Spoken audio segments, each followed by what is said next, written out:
No Bharat माता दी जय। ਅਸੀਂ ਤਾਂ ਬੋਲੇ ਸੋ ਨਿਹਾਲ, नो भारत माता दी जय, बोले सो निहाल, अस्सलाम वालेकुम, हाय उल्ला। यही ਅਸੀਂ ਕਵਾਂਗੇ। ਅਸੀਂ ਭਾਰਤ ਮਾਤਾ ਦੀ ਜੈ ਨਹੀਂ ਕਵਾਂ ਤੇ ਕੇਜਰੀਵਾਲ ਨੂੰ ਕਹੋ ਕਿ ਇੱਥੇ ਆਪਣੇ ਬੰਦੇ ਅਸੀਂ ਉਹਨਾਂ ਨੂੰ ਫੜ ਲੈਣਾ। ਜੇ ਉਹਨਾਂ ਨੇ ਭਾਰਤ ਮਾਤਾ ਦੀ ਜੈ ਕਹਿਣੀ ਹੈ, ਭਾਰਤ ਮਾਤਾ ਦੀ ਜੈ मोदी ਕਵੇ, ਭਾਰਤ ਮਾਤਾ ਦੀ ਜੈ अपना भोगवत कवे। कोई मर गए वो कहना जय हिंद, नो जय हिंद, नो जय हिंद। नमस्कार, गेट सोशल विद ममता में आपका स्वागत है। आपने रंगा सियार की कहानी तो सुनी होगी कि किस तरह से एक सियार रंग से भरे हुए टैंक में डुबकी लगाकर अपनी पहचान छुपाकर भेड़ियों के झुंड में घुसकर उनका नेता बनने की कोशिश करता है। लेकिन जैसे ही वह अपनी जबान खोलता है, भेड़ियों को पता चल जाता है कि ये कोई बहरूपिया है। वे उसकी अच्छे से मरम्मत करते हैं और अपने झुंड में से भगा देते हैं। आज के किसान आंदोलन में भी कुछ इस तरह से ही हो रहा है। कुछ बहरूपिये किसान आंदोलन में घुस आए हैं और वे किसानों को और उनकी मांगों को डाइवर्ट करने की कोशिश कर रहे हैं। इस मामले का पूरी तरह से राजनीतिकरण हो गया है। विपक्षी पार्टी यहां अपनी सत्ता लोलुपता सिद्ध कर रही है और इसीलिए वे किसानों को भड़का रही है और केंद्र सरकार का विरोध कर रही है।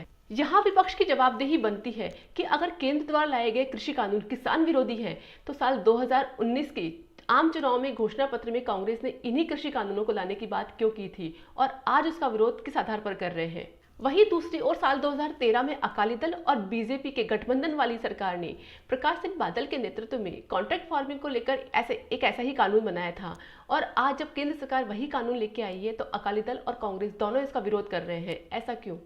लेकिन फिर भी किसान अन्नदाता है। अगर सरकार की नीतियों से वह असंतुष्ट है और नाखुश है तो उसे अपना विरोध शांतिपूर्ण तरीके से प्रकट करने का अधिकार है। किसान आंदोलन की लाइव मीडिया कवरेज के दौरान मैंने देखा था कि एक एम्बुलेंस के आने पर किस तरह से आंदोलनकारी उसे रास्ता देते हैं। ये उनकी संवेदनशीलता का उदाहरण है।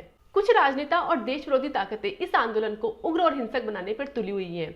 कुछ असामाजिक तत्व रातों रात धर्म परिवर्तन करके पवित्र पगड़ी पहन करके इस आंदोलन में कूद पड़े हैं और ये बिल्कुल उसी तरह से है जिस तरह से अपना घर जलने पर पड़ोसी हाथ सेकता है। किसान को अपने देश में और अपनी सरकार से कहां और कैसे बात करनी है, इन खालिस्तानियों से सीखने की जरूरत नहीं है। किसान जानता है कि उसे अपनी बात कैसे रखनी है। हमें डर है कि कई देश विरोधी ताकतें जिस तरह से देश को कमजोर बनाने के लिए हथकंडे अपना रही है, कहीं वे कामयाब न हो जाए। पिछले साल नागरिकता संशोधन कानून के समय जिस तरह से दंगे भड़के थे, कहीं इस बार भी उस तरह से दंगे न भड़क जाए। उस वक्त मुसलमानों को डर था कि इस नागरिकता संशोधन कानून की वजह से उनकी नागरिकता खत्म हो जाएगी, लेकिन आज तक ऐसा कोई भी एक बंदा भी नजर नहीं आया जो ये कहता हो कि उसकी नागरिकता अब खतरे में है। और इसी तरह का डर अब किसानों को है। और उस वक्त जो विरोध किया जा रहा था वह पीएफआई और उस जैसी ही अन्य विदेशी ताकतों द्वारा उकसाने और फंडिंग का नतीजा थी।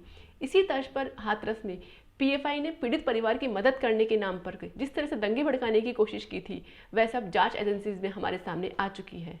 अब इस किसान आंदोलन को लेकर भी यही चिंता जताई जा रही है कि कहीं कोई खालिस्तानी और पीएफआई की टीम इस शांतिपूर्ण आंदोलन को हिंसक न बना दे। वैसे ही उड़ा देंगे ये हम उस पे हमारे जो शहीद हुए हैं, आप भी जानते हैं, उधम सिंह वर्गे कनाडा की धरती पे जाके उनको ठोक सकते हैं गोरे को। ये दिल्ली तो कुछ भी नहीं हमारे पास है, ये तो इतनी कहा है ये इंदिरा ठोकती मोदी की शादी में। बिल्कुल बिल्कुल। तो आप और खालिस्तान समर्थक अगर ये सोचकर ऐसी बयानबाजी कर रहे हैं कि वे ऐसा कर किसानों की मदद कर रहे हैं तो वे बहुत बड़ी गलतफहमी में है। ऐसी बयानबाजी करके हो सकता है सरकार इस आंदोलन को सख्त और दबावपूर्ण तरीके से दबाने का प्रयास करे।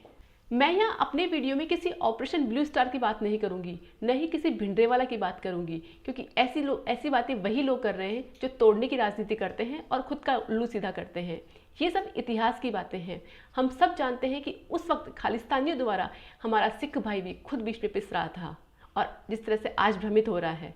हम सब जानते हैं कि सीमा पर गोली खाने वाले हमारे सिख भाई को अपनी देशभक्ति सिद्ध करने के लिए किसी भी प्रकार के सर्टिफिकेट की जरूरत नहीं है। हम चाहते हैं कि सरकार और किसान टेबल टॉक करें जिससे कि एक समझौते की राह निकले, जिससे कि जो किसान अपनी 5 सूत्री मांगों को लेकर दिल्ली चलो के नारे के साथ दिल्ली बॉर्डर पर बैठे हैं वे खुशी खुशी शांतिपूर्व अपने घर को चले जाएं। धन्यवाद।